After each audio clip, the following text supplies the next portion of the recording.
नमस्कार, news India देख रहे हैं आप। मैं हूं आपके साथ पूजा अग्रवाल। देवभूमि के इस खास बुलेटिन में आप सभी का स्वागत है। शुरुआत बुलेटिन की बड़ी खबर के साथ कर लेते हैं। देहरादून से बड़ी खबर आपको बता दें, धामी सरकार ने बांटे बड़े दायित्व। 11 नेताओं को मिला सरकारी दायित्व। रुद्रप्रयाग से चंडी प्रसाद भट्ट का नाम शामिल इसमें किया गया। रुड़की के श्यामवीर सैनी को मिली जिम्मेदारी। गन्ना विकास सलाहकार समिति के बने उपाध्यक्ष। तो देहरादून से दायित्वधारियों की दूसरी लिस्ट जारी हो गई है। 11 बीजेपी नेताओं को सरकार ने बड़ा दायित्व दिया है। रुद्रप्रयाग में बीजेपी के पूर्व जिला अध्यक्ष चंडी प्रसाद भट्ट को बड़ा दायित्व दिया गया। भट्ट को सीमांत क्षेत्र अनुश्रवण परिषद के उपाध्यक्ष का दायित्व मिला है। रुड़की के श्यामवीर सैनी को प्रदेश स्तरीय गन्ना विकास सलाहकार समिति में उपाध्यक्ष बनाया गया। श्यामवीर सैनी को दायित्व मिलने के बाद कार्यकर्ताओं में खुशी की लहर है। बता दें कि श्यामवीर सैनी बीजेपी पार्टी में कई बार अहम दायित्व पर काम कर चुके हैं और एक बार फिर से उन्हें बड़ी जिम्मेदारी सौंपी गई है। 11 बीजेपी नेताओं को दायित्व दिया गया है। एक बड़ी जिम्मेदारी एक बार फिर से संगठन को ऊपर पहुंचाने की और लोगों के बीच जाकर लोगों की परेशानियों को हल करने की।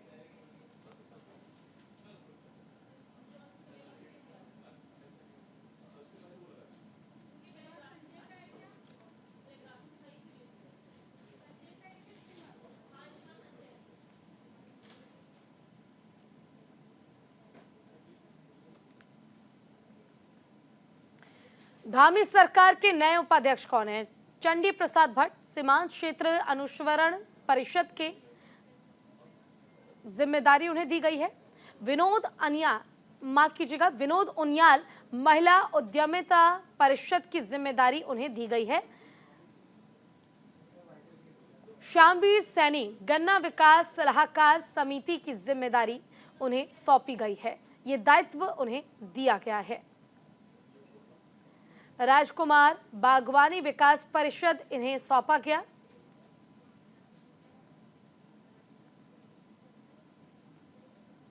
दीपक मेहरा वन एवं पर्यावरण सलाहकार समिति का दायित्व इन्हें सौंपा गया है। विनय रोहिला आपदा प्रबंधन सलाहकार समिति उत्तम दायित्व इन्हें सौंपा गया है। उत्तम दत्ता मत्स्य पालक विकास अभिकरण इन्हें सौंपा गया है।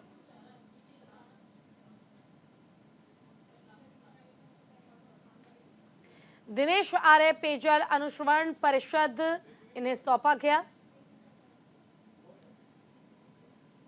तो वहीं गणेश भंडारी लघु सिंचाई सलाहकार समिति की जिम्मेदारी इन्हें दी गई है।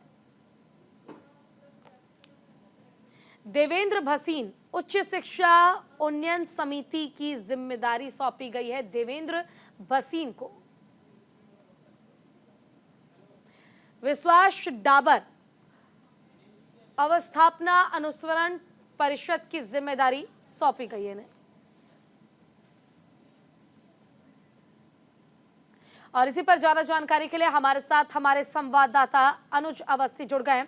अनुज, 11 बीजेपी नेताओं को बड़े दायित्व बड़ी जिम्मेदारी सौंपी गई है। लिस्ट भी इसको लेकर जारी हो गई है। पूरी जानकारी सबसे पहले तो आपसे चाहूंगी।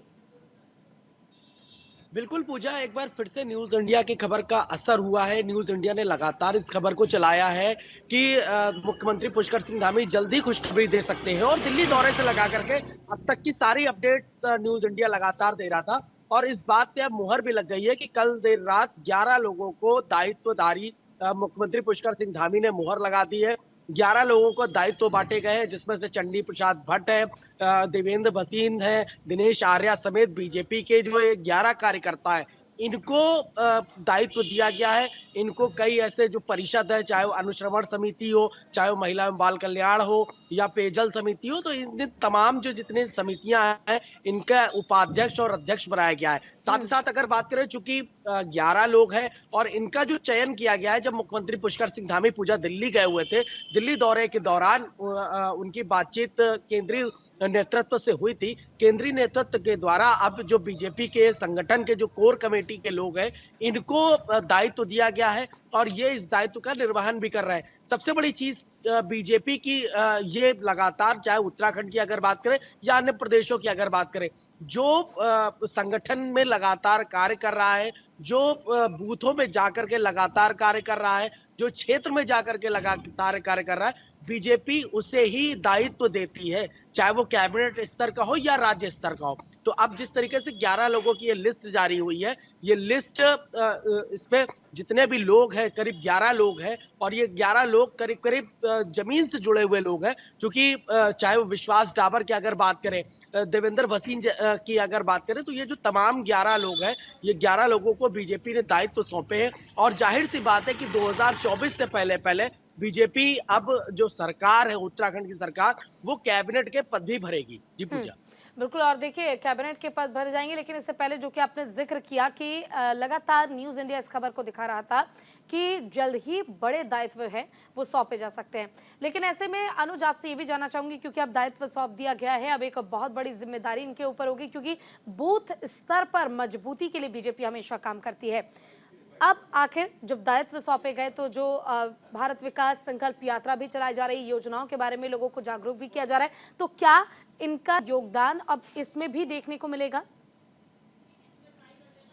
बिल्कुल पूजा, जिस तरीके से इनको दायित्व दिया गया है, जो विकास की यात्रा, भारत विकास की यात्रा चल रही है, उस पे भी इनका योगदान है। इसके अलावा अगर बात करें, चूंकि बीजेपी ने गढ़वाल और कुमाऊं, चूंकि यहाँ पे दो कमिश्नरी है, गढ़वाल और कुमाऊं कमिश्नर, तो दोनों को साधने की कोशिश करी है।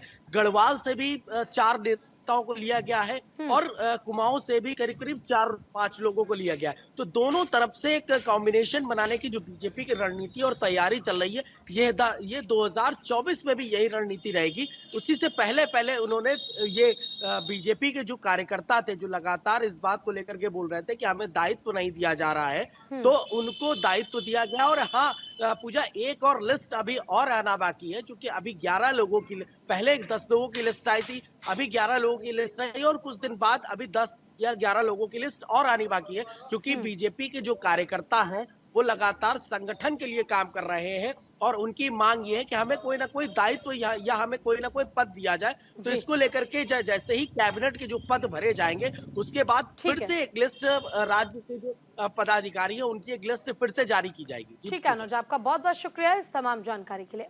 रुक करते हैं अगली बड़ी खबर का। 18 दिसंबर से बदलेगा मौसम का मिजाज, पहाड़ से लेकर मैदान तक सताएगी ठंड, जमकर बर्फबारी होने की संभावना जताई गई। तापमान में भी भारी गिरावट दर्ज की जाएगी। बीते 2 दिन हुए बारिश और बर्फबारी का असर अगले कुछ दिनों तक मैदानी इलाकों में देखने को मिलेगा। मौसम विज्ञान केंद्र की ओर से जारी पूर्व अनुमान के अनुसार प्रदेश भर में 18 दिसंबर तक मौसम शुष्क तो रहेगा, लेकिन शीतलहर के चलते पहाड़ से लेकर मैदान तक सुबह शाम के समय ठंड सताएगी। इसके अलावा दोनों समय के तापमान में गिरावट भी देखने को मिलेगी। तो मौसम ने करवट बदल ली है, और तस्वीरें भी लगातार हम आपको दिखा रहे हैं, जहां उत्तराखंड में जगह जगह बर्फबारी हो रही है, और बर्फबारी के कारण ठंड काफी ज्यादा बढ़ गई है। चलिए, संजय पुंडीर हमारे साथ, हमारे संवाददाता जुड़ गए इसी खबर पर ज्यादा जानकारी के लिए। संजय, सबसे पहले तो मौसम को लेकर क्या अपडेट है? क्या मौसम विभाग की ओर से फिलहाल लोगों को अलर्ट जारी किया गया है? देखिए पूजा, निश्चित तौर पर अब जो मौसम है वो धीरे धीरे बदल रहा है। अगर पहाड़ों की बात की जाए तो वहां पर लगातार ही बर्फबारी हो रही है, क्योंकि हम देख रहे हैं कि अगर चमोली की बात की जाए या फिर बद्रीनाथ धाम की बात की जाए, तो वहां जिस तरह से लगातार बर्फबारी हो रही है, उसका असर सीधा सीधा मैदानी जिलों पर पड़ रहा है। और जिस तरह से मौसम विभाग ने एक मौसम अलर्ट जारी किया है, यानी आने वाली 18 दिसंबर से जो मौसम है वो काफी बदल जाएगा, जिसमें ठंड में भी इजाफा हो जाएगा। हालांकि इसको लेकर अब लोगों को जागरूक रहने के भी निर्देश दिए हैं। एक और जहां पहाड़ों में हंसी वादियों का लुत्फ जो पर्यटक है वो उठा रहे हैं, तो वहीं जो मैदानी जिले हैं वहां पर इसका पूरा पूरा असर पड़ रहा है। हालांकि जो वाहनों की जो रफ्तार है वो भी धीमी हो जाएगी, क्योंकि जब मौसम बदलता है तो सड़कों पर कोहरा छा जाता है, जिसके कारण जो मौसम होता है वो काफी, जो लोग होते हैं वो काफी दिक्कतों का सामना करते हैं। ऐसे में कहा जा सकता है कि लोगों को भी जागरूक रहने की जरूरत है, अपने वाहन देखभाल कर चलाने की जरूरत है, और जो लोगों को संभलने की जरूरत है, क्योंकि मौसम के बदलने से ठंड बढ़ जाती है, जिस कारण लोगों को परेशानी का सामना भी करना पड़ता है। पूजा, ठीक है, आपका बहुत बहुत शुक्रिया इस तमाम जानकारी के लिए। औली में बर्फबारी से बढ़ी फिसलन, वाहनों को हो रही काफी दिक्कत। सड़क से बर्फ हटाने का काम शुरू हो गया है। बीआरओ और पीडब्ल्यूडी ने शुरू किया है काम। तो अब सड़कों पर भी बर्फ इकट्ठा हो गई है और इसके कारण वाहनों को आवाजाही में काफी ज्यादा दिक्कत हो रही है, और वो इसलिए क्योंकि सड़कों पर फिसलन की परेशानी बढ़ गई है। ऐसे में अब बर्फ हटाने का काम जो है वो शुरू कर दिया गया है। बीआरओ और पीडब्ल्यूडी ने काम शुरू किया है। लगातार सड़कों से बर्फ हटाई जा रही है ताकि फिसलन के कारण कोई बड़ी दुर्घटना न घट जाए।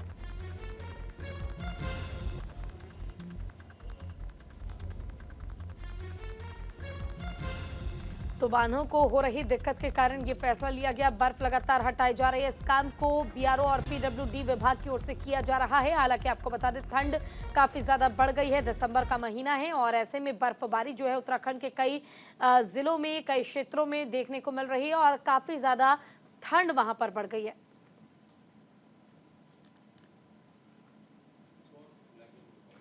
चलिए रुक करते हैं अगली खबर का। खबर उत्तराखंड के भीमताल से है, जहां पर पिछले 3 दिनों में 2 महिलाओं को अपना शिकार बनाया था, जिससे ग्रामीणों में काफी आक्रोश था।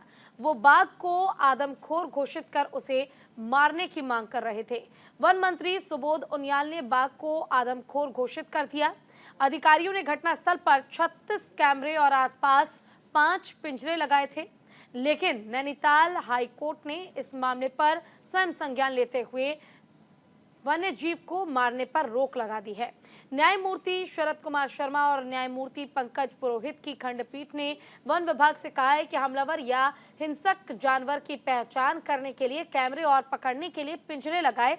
अगर वन्य जीव पकड़ में नहीं आता है तो उसे ट्रैकुलाइज कर रेस्क्यू सेंटर भेजे। कोर्ट ने सख्त लहजे में कहा है कि अभी तक ये पता नहीं है कि वो बाघ है या गुलदार, फिर कैसे मारने के आदेश दे दिए। कोर्ट ने वाइल्ड लाइफ प्रोटेक्शन की धारा 11A में उसे मारने के आदेश पर स्थिति स्पष्ट करने को कहा है। अब इस मामले की 21 दिसंबर को अगली सुनवाई होगी।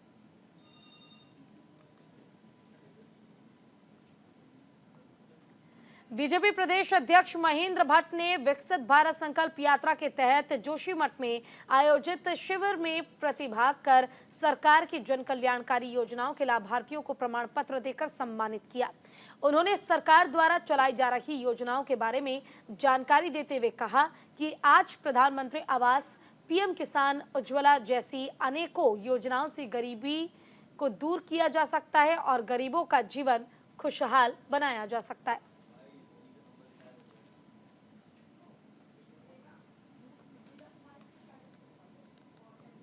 यहाँ पे आजीविका मिशन के तहत जो मैंने यहाँ पे लोन प्राप्त किया था, तो काफ़ी अच्छी योजना है सरकार की तरफ से और काफ़ी फ़ायदा हुआ हमें उससे।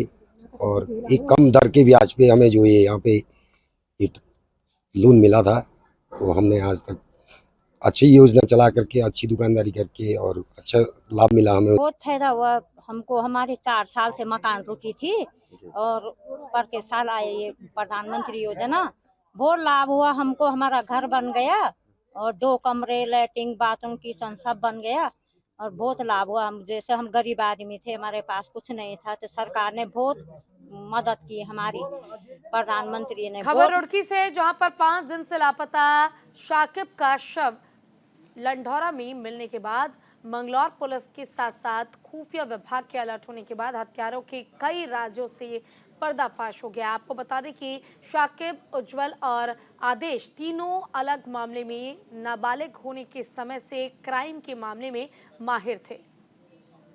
शाकिब की एक गुमशुदगी दर्ज की गई थी, जिस पर कुछ लोगों पर शक था। उसी बेस पर पुलिस के द्वारा लगातार प्रयास किए जा रहे थे। कल 14 तारीख को जब उसकी डेड बॉडी प्राप्त हुई, उसके बाद जो संदिग्ध लोग थे उनसे जब सख्ती से पूछताछ की गई, तो 2 इसमें जो हमारे मुख्य अभियुक्त थे उनकी इसमें अरेस्टिंग की गई है। और इसमें जो दोनों अभियुक्तों के द्वारा इस घटना को कारित करना बताया गया था। साथ में इससे पूर्व में 26/11 को एक घटना और हुई थी, जिसमें नेत्रपाल नाम के एक व्यक्ति की हत्या हुई थी मंगलौर थाना क्षेत्र में। उस घटना को भी स्वीकार हरिद्वार में ट्रैफिक व्यवस्था सुचारू करने और जाम की समस्याओं को खत्म करने के लिए पुलिस ड्रोन का सहारा लेने जा रही है। एसएसपी प्रेमचंद सिंह डोभाल ने 5 ड्रोन और 5 नई टोइंग क्रेन का उद्घाटन किया है। इन ड्रोन के जरिए भीड़ भाड़ वाले इलाकों में ट्रैफिक की स्थिति पर नजर रखी जा सकेगी, जिसके बाद मौके पर पहुंचकर और नंबर प्लेट के फोटो के जरिए गाड़ी का चालान किया जाएगा। एसएसपी के मुताबिक हरिद्वार और रुड़की सिटी क्षेत्र में ड्रोन का इस्तेमाल किया जाएगा। ट्रैफिक पुलिस के अधिकारी अपने मोबाइल फोन की स्क्रीन पर ड्रोन की लाइव फीड के जरिए ट्रैफिक जाम पर नजर रख सकेंगे।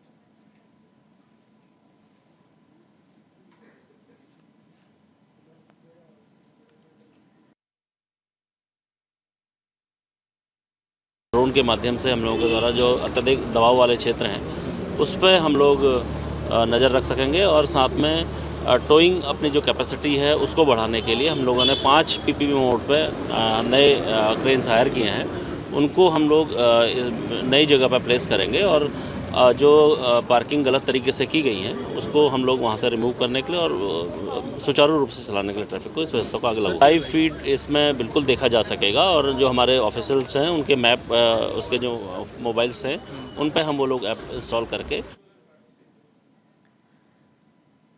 भारतीय किसान यूनियन प्लेट गुट के नेताओं ने तहसील मुख्यालय पर प्रदर्शन किया और सीओ को ज्ञापन सौंपा। किसान यूनियन प्लेट गुट के राष्ट्रीय अध्यक्ष चौधरी कीरत सिंह ने अगुवाई में कई कार्यकर्ताओं के तहसील मुख्यालय पहुंचकर लक्सर क्षेत्र की पुलिस पर अवैध खनन कराने और ओवरलोडिंग वाहनों से पैसा वसूलने के साथ ही चोरी और नशा का सामान बेचने वाले से साठ-गांठ करने के गंभीर आरोप लगाते हुए भारी विरोध प्रदर्शन किया और आरोप लगाया कि पुलिस किसान नेताओं के फोन नहीं उठाते हैं और उनके साथ बदसलूकी भी करते हैं। साथ ही सरकार को अल्टीमेटम दिया गया कि अगर 18 दिसंबर तक इस मामले में कार्रवाई नहीं की गई तो वो कोतवाली गेट पर प्रदर्शन करेंगे और धरना देकर आंदोलन करेंगे।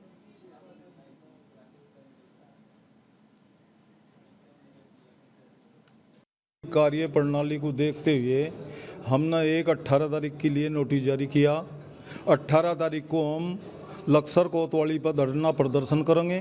धरना प्रदर्शन करने के लिए बाद में अनिश्चित काल के लिए धरना देंगे। वहाँ अगर तब भी कोई सुधार ना हुआ तो वहाँ से हरिद्वार के लिए कूच करेंगे और कप्तान साहब के यहाँ धरना देंगे। वहाँ कम से कम 300-400 ट्रैक्टर हमारे कप्तान साहब के यहाँ जाएंगे।